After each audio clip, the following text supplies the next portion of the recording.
This is Hannibal here from thehannibaltv.com with my weekly review of the points I find interesting in Dave Meltzer's Wrestling Observer newsletter.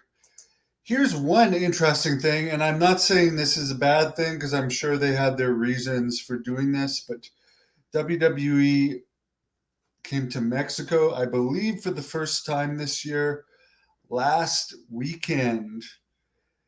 And they had good crowds. However, according to the Wrestling Observer, some of the tickets were as low as 88 cents. As far as the first show, July 13th in Mexico City, they had more than 15,000. And then July 14th, sorry, that was the first show in Monterrey, did 10,500, and Monterey had 88-cent tickets, which is nuts considering how I think in Scotland, where they didn't sell out in Scotland, but they had an amazingly high gate. It was over $300 for the cheapest seat.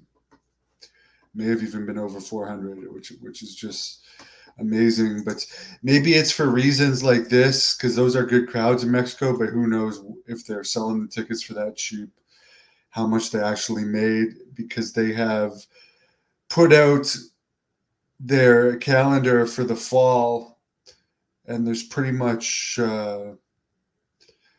very few house shows scheduled. Actually, none between October 4th and December 16th. And there's only 2 house shows this August. So, as far as SummerSlam, tickets for that are selling well at 47,476 with a $58 get-in price. AJ Styles returned to Japanese wrestling over the weekend, wrestling Marufuji, who I've trained with before in pro wrestling. No, I've also wrestled AJ Styles and beat him before. But apparently this crowd at the Budokan drew 4,196 fans. Styles was victorious. There was another show the same night. I still don't like this name, but the Marigold Company all-women show.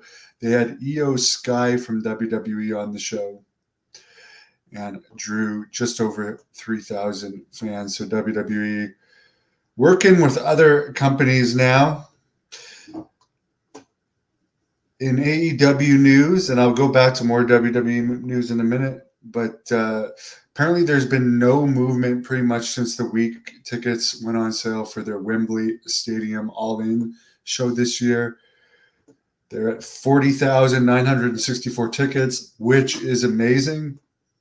But the interesting thing is pretty much all those tickets were sold in the first week of ticket sales. So it's like nothing is added to people's desire to want tickets. I mean, probably everyone that's an AEW fan is going to be traveling into this show from Europe or from the UK region, which is a massive population. But to get the casuals, they need something more than what they have booked now. Maybe bring in Goldberg, but I won't hold my breath for that. The first AEW taping in Arlington, Texas for Collision has 703 pre-sold. They're going to have a residency there for the next 6 or 7 weeks. Some only have around 300 pre-sold right now, but it's only going to be set up for about 1,000 from what I understand. So I'm sure they can make the small venue in Arlington, Texas look good. CJ Perry, the former Lana, who hasn't been used in months by AEW, told USA Today she was finished with the company. Her ex-husband, apparently she dates Damian Priest now. That's the rumor and innuendo. But her ex-husband, Rusev, also has not been used for a very long time, but apparently he's still under contract, but moved back to Bulgaria. I all I could say is I wish I was getting paid for doing nothing, because I would do something with that money. And yes, I'm jealous of all of you guys. And I do wish AEW success because I don't think it's a bad thing that it takes care of so many wrestlers, particularly the legends like Jake Roberts and Jim Ross. Stephanie Valcor, who appeared for AEW in a taping and the recent Forbidden Door pay-per-view, who signed with WWE while still holding the CML Women's Championship, worked both Mexican house shows over the weekend. She's expected to start with NXT soon. Apparently, the Motor City Machine Guns from TNA originally were thought to probably be going to AEW. Now they may be going to WWE. Are they going to be the next Demolition? No. But they're free agents. Natalya has re-signed with WWE. This is interesting. It is a kind of I'm proud and happy of her. Proud to have trained with her in the dungeon and have known her and her husband TJ since 2001. But Natalya is the longest tenured WWE female. First signing 17 and a half years ago, and I will say I was at her Deep South Wrestling tryout. I was there, and at one point during the tryout, I remember, I forget how many days the tryout was, 3 or 5 days, but at one point during the tryout, she got cut, as in like a laceration from accidentally getting stiffed, and they wouldn't let her perform in ring for the rest of the tryout. And I remember her being in tears and thinking that not because she wasn't tough, she's extremely tough. And I've been slapped by her too in these dungeon practices. She hits harder than most men. But like I remember how she was thinking that the cut might affect her getting signed or not, but it was obvious that both her and TJ were going to get signed. It just wasn't obvious because I'd seen I was there for Claudio Castagnoli's tryout too, and Heath Slater's. It was obvious who was going to get signed and who wasn't. Heath Slater, I still find unusual choice. Whatever. Linda McMahon has donated $11 million to the Trump election campaign since December. She appeared at the Republican National Convention last night, along with other WWE Hall of Famers like Donald Trump, Hulk Hogan, and Kid Rock. I didn't even realize Kid Rock was in the WWE Hall of Fame. Good for him. I hear he has a hell of a property that he I believe he might even be sober now. I'm not sure, but I hear that he has thrown some wild parties on his property from various podcasts that I've listened to. I can't recall what he ever did in WWE, though, but good for him for being a WWE Hall of Famer. Jinder Mahal, speaking of my old Calgary days, he used to be there. He hasn't done much since his WWE release. Did an interview where he said he regrets doing a racial promo back around 2017 that he wished he had never done and didn't want to do, but Vince McMahon insisted on it. Here's the one thing I'll say about wrestling, as my camera, is going down. They say it's entertainment and it's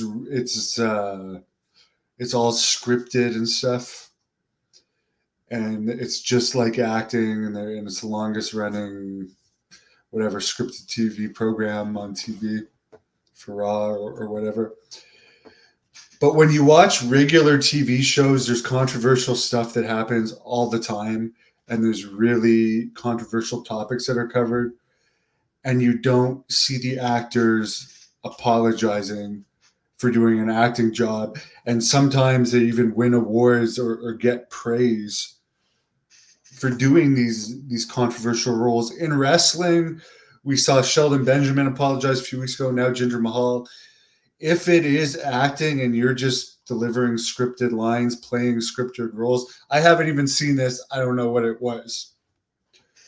All I'm saying is, why, if everybody knows wrestling is predetermined and totally scripted in WWE, why do they have to apologize for performing an acting job? I just don't understand that part of it, because you're just doing what you're told, reading lines, and like even the thing with the gun in Pillman and Austin, which nobody took seriously. Why did they later have to? I mean, I seem to recall there was apologies for that angle at one point. It's like, if it's just scripted, why do you have to apologize for a gun angle? There's action movies and there's thrillers on TV and in movies all the time. I don't get it personally, why wrestlers are like treated as if it's themselves personally doing it when they're just performing what they're told to do. The upcoming WWE advances for their TV tapings and a couple house shows they have range from about 2,700 tickets sold to about 11,000 tickets sold. Uh, One outlier is the August 31st Bash in Berlin pay-per-view. It's not sold out yet, but it has about 12,000 tickets sold. SmackDown in Edmonton has 9,111 tickets sold. Raw in Calgary, 6,576 tickets sold. Both far above what the recent AEW shows drew in those towns, still this far out from the shows. And I'm not saying that as a shot at AEW. TNA never came close to competing with WWE on the level that AEW is. And speaking of TNA, their first sellout and their largest crowd in years at the Verdun Auditorium in Montreal. There's reasons for this. One is their collaboration with WWE, but more than that, PCO, who is a legend in Quebec, has done like so much groundwork to move tickets for this. Apparently, according to Meltzer, it's in excess of 3,000 tickets. So I guess the 4,000 they were claiming might not be true, but it's above 3,000 tickets. And apparently a battle royal was added to this show with local talent that won't be televised. And they have people that are involved in that battle royal selling tickets. And tickets were sold for as little as $13 Canadian or less. So the gate is not going to be even as big as their January show in Vegas that drew far less because the tickets are cheaper, but the crowd's going to look really good. And PCO is going to get his big homecoming. So good for PCO. I'm happy for him. AAA news, Vampiro, who was saying he was going to have his last match at Triple Mania, which he said he's retired a bunch of times. I actually hope he doesn't retire because I still want to wrestle him one day. Apparently he's booked October 12th in Italy, where from what I understand, he has quite a following in Italy, from what I understand from talking to him. As far as this Chung Lee lawsuit hearing with UFC that the judge is refusing to sign off on, doesn't want to accept the $335 million settlement by UFC. The judge will make a decision today, either signing off on it or forcing it to trial. Neither side want to go to trial at this point. John Jones has been charged with 2 misdemeanors related to an incident with Crystal Martinez, who tried to drug test him. He pled not guilty to both counts. He's going to have a bench hearing about 45 days. Here's some interesting news. UFC 303 in Las Vegas, that when it was Conor McGregor fighting, it had over 20 million gate. They had to make some adjustments. The final gate wasn't sold out, but they had 17,483 paid, a $14 million gate, 14,090,445.